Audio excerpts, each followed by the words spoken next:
भाग 5 में जानिए seek first to understand then to be understand, यानी पहले समझो फिर समझाओ।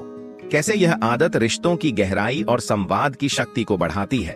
अब आरव की जिंदगी एक नई दिशा में चल रही थी।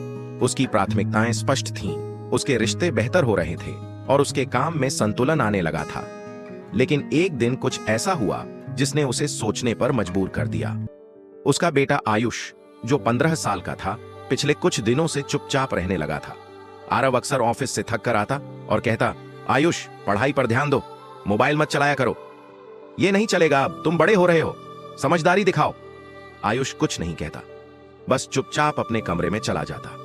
आरव को लगता कि वह अपना कर्तव्य निभा रहा है, पिता होने का।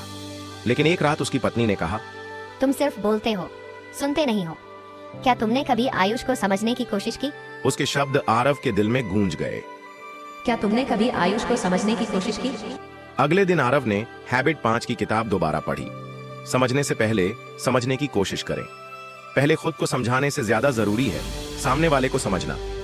उसे समझ आया कि हम अक्सर दूसरों को सुनते नहीं बल्कि जवाब देने के लिए इंतजार करते हैं। हम प्रतिक्रिया जल्दी देते हैं, समझते देर से। उस रात आरव आयुष के कमरे में गया। बेटा, आज मैं कुछ नहीं कहूंगा, बस सुनूंगा। आयुष पहले चौंका, लेकिन फिर बोला, पापा मैं पढ़ाई कर रहा हूं, पर मैं बहुत दबाव में हूं। हर कोई मुझसे टॉप की उम्मीद करता है। मैं कभी कुछ अलग करना चाहता हूं, लेकिन कोई सुनता ही नहीं, आप भी नहीं। आरव की आंखें नम हो गईं। आज पहली बार उसने आयुष की आवाज सुनी थी, सिर्फ शब्द नहीं, उसकी भावनाएं। उसने आयुष को गले लगाया और कहा, बेटा मैं अब सच में सुनूंगा, हर दिन। वह रात उनके रिश्ते के लिए एक नई शुरुआत थी। आरव ने अब अपनी टीम के साथ भी संवाद का तरीका बदला। पहले वह हर मीटिंग में खुद बोलता था, सबको निर्देश देता। अब वह हर मीटिंग की शुरुआत एक सवाल से करता, आपका क्या विचार है? धीरे धीरे टीम के सदस्य खुलकर बोलने लगे। छोटे कर्मचारियों ने नए आइडियाज दिए और उन्हें ऐसा लगा कि वे सिर्फ कर्मचारी नहीं, इस सफर का हिस्सा हैं।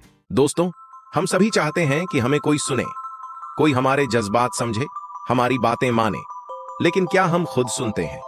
क्या हम किसी को समझने का धैर्य रखते हैं? सुनना सिर्फ कानों से नहीं होता, दिल से होता है। जब आप किसी को समझते हैं, वह खुद ब खुद आपको सुनने लगता है। रिश्ते संवाद से नहीं, सच्चे समझ से गहरे होते हैं। जो इंसान सबकी सुनना जानता है, वही नेतृत्व करने के योग्य होता है।